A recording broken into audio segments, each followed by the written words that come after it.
it right, and it would hook perfect and made a perfect run. Do you think the track is getting better now from your earlier run to this pull? No, sir, because I changed no weight. You changed no weight? Boy, you got locked in. I understand it. I did real good. I was real proud of that run. Oh, I tell you, he takes a commanding lead here now, making 2 full pulls in the 2-wheel drive Super Modified. Let's go to our next truck. 2 incredible full pulls by Jim Lyons. That will be a tough act to follow for Mike Stowe.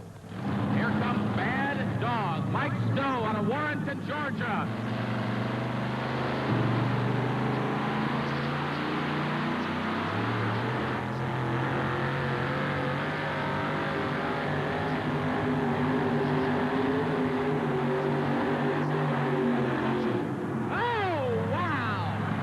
Unbelievable. Bad Dog takes the sled out of here to send this one into a double overtime.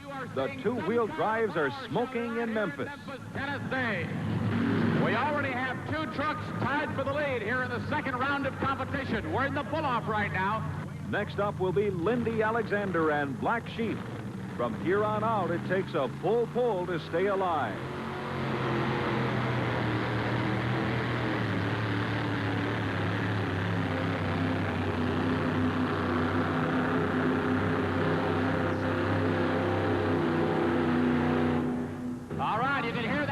Breaking up. The engine was breaking up with the Black Sheep. Alexander Farms out of Weiner, Arkansas. These trucks are really being put to the test tonight, and the pit crews are working feverishly to keep them in top shape. This is George Milligan, who went from a successful pro football career to follow his true love, truck and tractor pulling. He's up next, and Dave's with him at trackside. Pulling hasn't been entirely a part of your career. You've done some other things, especially athletically. What happened? Well, I went to Indiana University, and I graduated with a degree in physical education and coaching.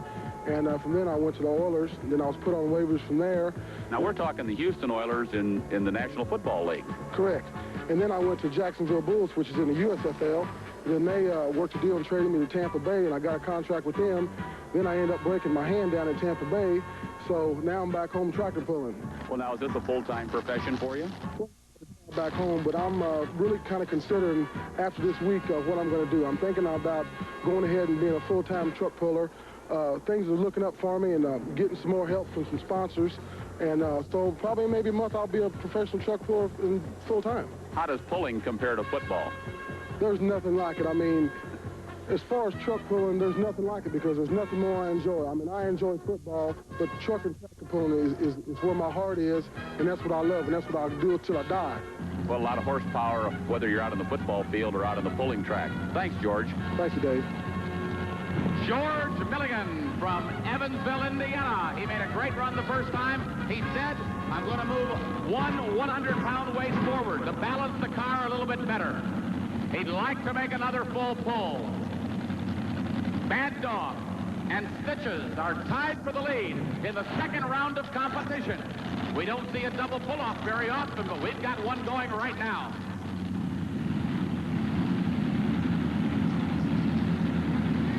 George Milligan is lining up in the center of the track. Here he comes. It looks like he broke a blower belt. It looks like he broke a blower belt. We can see that blower belt hanging down in the front. Pieces of George Milligan's IROC and roll engine are scattered all over the track. Here comes Wayne Pendleton now with the Diamond T truck, 1935 vintage. We still only have 2 full pulls yet. It's going to take tremendous run to tie the top pullers, Stitches and Bad Dog.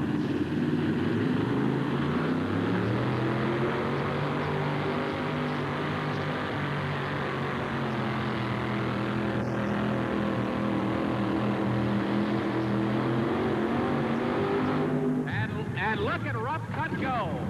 152.57 feet for Rough Cut. George Milligan, you had a good run going. You came off the line real smooth. What happened? Well, the bottom pulley on the blower broke. Here it is in about 12, 15 pieces. I never seen it happen before. It's the first time it ever happened. So I guess we'll try to go back and fix it tonight and be back tomorrow. It just disintegrated. Yeah, it's in about 15 pieces here. Looks like it just blew up. 2 teams are left with a chance to make it into the double pull-off. Up now is David Poore in Pool Papa. He knows what he has to do, but can he take it the distance one more time? David Poore.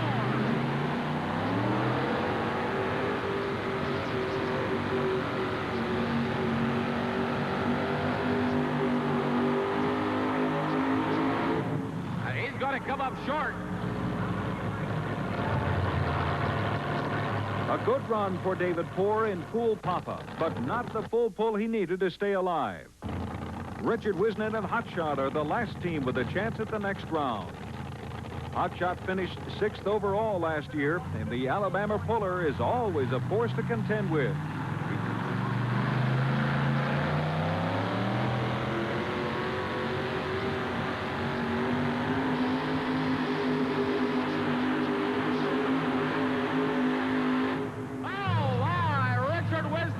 Out of Union Grove, Alabama, running off that right-hand side of the track. Right at the end, a terrific run. He made a smooth pull down the right-hand side. And Hotshot makes 3. 3 have survived this grueling competition to make it to the very unusual double pull-off. Jim Lyons in Stitches, Mike Stowe in the Georgia Bad Dog, and Richard Whisenant in Hotshot. 3 of the toughest teams in pulling today. We'll be back with a double pull-off after this. You don't see this happen very often on the Redman TNT All-American Pulling Series. A double pull-off. We had 7 in the first round, and out of that 7 trucks, 3 are coming back. Jim Lyons in the Stitches 10-can truck, also the Hotshot truck of Richard Whisenant, and Bad Dog coming up right now. Mike Stowe from Warrenton, Georgia. They've added 4,000 pounds of weight to the sled, and they've moved the weight box up 1 gear. Let's see who finally wins this class. Jim Lyons is a legend in 4- and 2-wheel drive truck pulling. He's won this class again and again, but tonight he's up against 2 of the best. Kentucky in the double pull-off. Jim Lyons Stitches.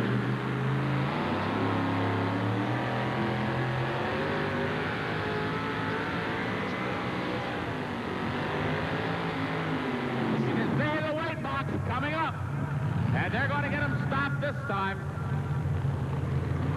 Jim Lyons won 93.54. All right, Jim Lyons, a good run, and it's going to be heavy sledding tonight. This is power at its best, only in America, ladies and gentlemen. Can you see this kind of brute horsepower? 15, 16, 1,700 alcohol supercharged horsepower. Bad Dog, Mike Stowe out of Warrenton, Georgia. He's got to beat the checkered flag to take the lead. Here we go. Come on, Georgia. The Georgia Bad Dog.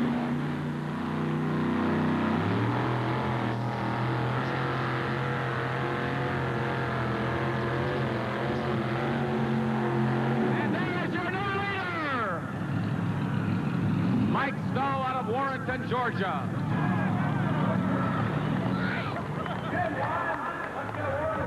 And you can see that Hotshot is lining the sled up on the right-hand side of the track. That's where he pulled the first and second time. Evidently, he feels that the track is better on the right-hand side. We're going right down to the nitty-gritty. This is what it's all about. He has to beat the red man checkered flag to win this pull, ladies and gentlemen. This will be the 3rd time that they have pulled tonight. These $20,000 and $25,000 racing engines are very hot. Let's hope they all hold together. And here we go now. Hotshot. Green light is on the sled. Watch the checkered flag.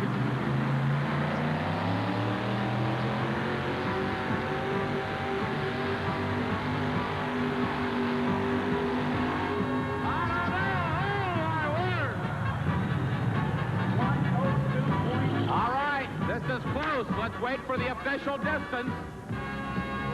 Here it is. 104.70. He wins it. And here he comes right out over here. Richard, come on over here, ladies and gentlemen.